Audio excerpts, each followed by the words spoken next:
Hey folks, how's it going? Hope you're all having a great Thursday and recipe day again today.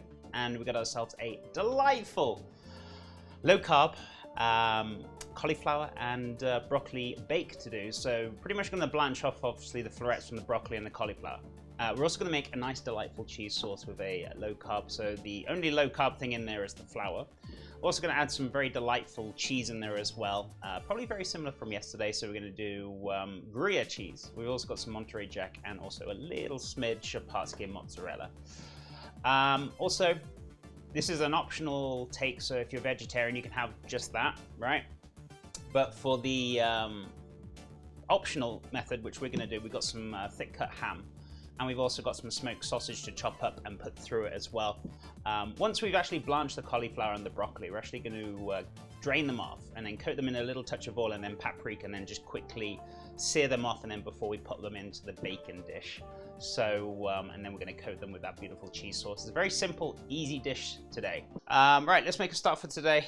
And we need to start blanching off the broccoli and the cauliflower. So we need a large pan of water, about 3/4 of the way up, onto boil. Once it's boiling, obviously give it 2 pinches of salt for a bit of seasoning, and then we're going to blanch off the cauliflower first, and then the broccoli. Cauliflower is going to take about roughly 5 to 10 minutes until soft and tender, but not to a point where it's mushy, but it's still holding their shape very nicely. And then the broccoli, we're going to cook for about 5 minutes from boiling. So we're going to take the cauliflower out, refresh it, and then put the broccoli in, and that's going to take about 5 minutes. You don't want to cook the broccoli too much where it loses its green. You want to still have that nice bright green, but also nice and tender. So just be careful with that. You don't overcook it. High heat, obviously, because I'm going to boil it. 2 pinches of salt in there as well. I'm not going too wild with it. So just because we're going to season the broccoli and the cauliflower, so just a good few 2 pinches of salt in there. Actually, I'm going to use the stalks. Chop up the stalks. We're going to cook these off as well. Why not? Waste not, want not, chat. Whoop! Didn't mean to chuck them at you. Right, so I just want to floret these down. So you can either pull them or you can kind of cut them. So I want them roughly about, say, what, a golf ball size. You can even go smaller if you want to. Obviously, the smaller you go, the quicker it's going to kind of cook. So maybe we can cut this in half a little bit. I'm going to cook these down for about 5 to 10 minutes, just until soft and tender. Right, so yeah, we're probably going to end up using this large tray. So if you're going to ask me how big is this, chef, this is about 25 by 37 centimeters, which is like a 5-liter fill-in. If you want that in inches, it's 10.3 by 14.5. Right, so those are boiling away. I'm going to refresh those. It's not a vegetarian dish. It can be if you want it to be. So in this recipe, I have put smoked sausage and the ham as optional addition to this. So we are going to add it to it. But if you don't want it in there and you want to go vegetarian, you just leave the sausage and the meat out and you can still have it vegetarian. So it's the ham. I'm just going to slice up some of the smoked sausage. And if you don't want ham, you don't want smoked sausage, maybe you just want bacon, that's fine. You can change this up as much as you want. But this is a very simple, easy dish. And I'm kind of pretty much using leftovers for this dish. I'm going to say another 2 minutes, chat. I know it's had 10 minutes. Just going to need another 2 minutes. While I'm waiting 2 minutes, just going to get my mixing bowl so we can take it out and refresh it under cold water. Right, anyway, what are we doing? Cheese. Half a pound of Gruyere cheese, which is about 220 grams roughly. We want 100 grams of part-skim mozzarella and about 200 grams of Monterey Jack cheese as well. So those are boiling away. So the broccoli stalks are pretty tough, so you want to make sure you're kind of like cooking them down to a point where they're nice and tender. So what we want to do,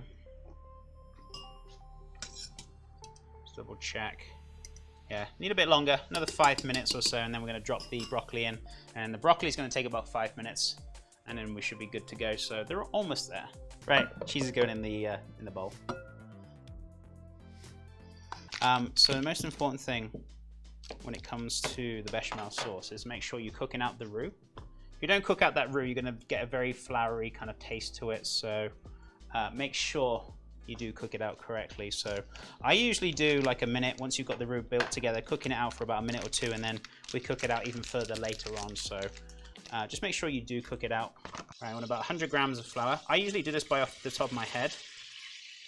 Now I usually add the flour until it basically forms a nice little sandy texture roux. There we go. So there we go. There's our little kind of like sandy like textures. Just cooking that out for about a minute. So I'm going to get the milk out. Now you can heat up the milk. It's a very old fashioned way of doing it, but If you want to do it that way, maybe like, I don't know, put an onion, some cloves in there. That's the old-fashioned and old school way of doing it. I usually just do it straight from the jug, so it's up to you. If you want to heat it up or not, it's entirely up to you. Right, so little splash of milk to begin with. Don't add it all at once. If you add it all at once, what's going to happen is it's pretty much going to start forming lumps. So you want to add it little by little and let the roux absorb the milk bit by bit. Look at me making messy sod today. I'm going to take this off the heat. Let's get my heat-proof mats. I'm going to add the cheese to it. In goes that beautiful cheese. So it's taking it off the heat. If you add the cheese while it's on the heat, you potentially could burn it. So that's hence why I've taken it off the heat. It's not going to need much salt. And you can taste the flour's cooked out on it. It's good to go. It's a good base. I'm going to go for about 2 pinches of salt. Go too wild with it. Wanted to add our oil and paprika and just saute these off very quickly. Say about 2 tablespoons of oil to mix in there. Little splash on the in the pan. I'm going to heat that up. Just give that a little mix up. So this is just basically going to help add a little touch of flavor to it. So the paprika, if you don't want that spiciness, you can just leave this out if you want to. And it also is going to just slightly not fry them off, but crisp them up a little bit. Sauteing these off. Careful you don't overfill the pan, but we're not going to be cooking these for too long. Just a couple of minutes in there. Give them a toss around and then we'll add the next lot and that will go straight into the large pan. So that's looking very delightful. Lots of lovely spices and flavors in there. We're going to get that chili out. I'm going to just quickly chop it up. This cheese sauce is still staying pretty good, so we should be fine with that. In addition, we want the meat in there as well, so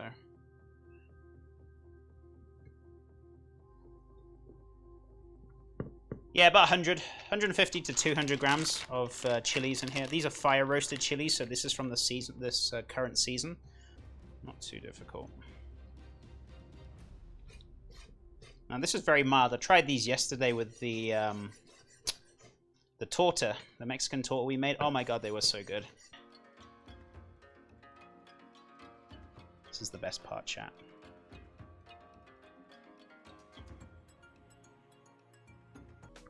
Just to get a little bit of crunchiness over the top, right?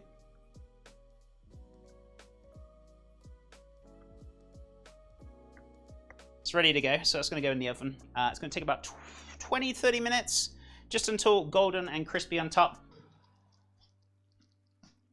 Yes! Okay, we're good. So there it is. There's our broccoli and cauliflower cheese bake, which is very low in carb. So obviously the only carb we had in there was the flour, so we made the cheese sauce with flour, butter, milk, and then obviously we had 3 cheeses, Monterey Jack. We also had a little bit of part skim mozzarella, sorry. In addition, we also had some Gruyere cheese in there. We blanched off the broccoli and the cauliflower. We also blanched off the broccoli stalks as well for 20 minutes and then added the broccoli for 5. Then refreshed the cauliflower. That took 10 minutes. Drained them right off. And we had 2 options here. So these are the additional options to the recipe. We had ham and smoked sausage. And also the other option was fire roasted hatch green chili, sorry. And we pretty much added both of them. So if you want to take one out or you're vegetarian, you want to take the meat out, that's fine. You're still going to get some great flavors in it. Right, chat, you ready for this?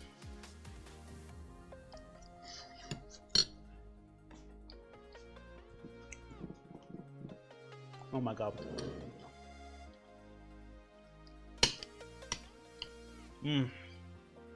So you got the smokiness with the sausage, that beautiful rich flavor from the cheese sauce that's just kind of blended in with the cauliflower, the broccoli. Oh my goodness me, and then you've got a little smidge of the paprika going on in there. It's just really added another level altogether. Anyway, chat, stay safe, awesome, amazing. I'll see you Monday. Much loves. Bye for now, my friends.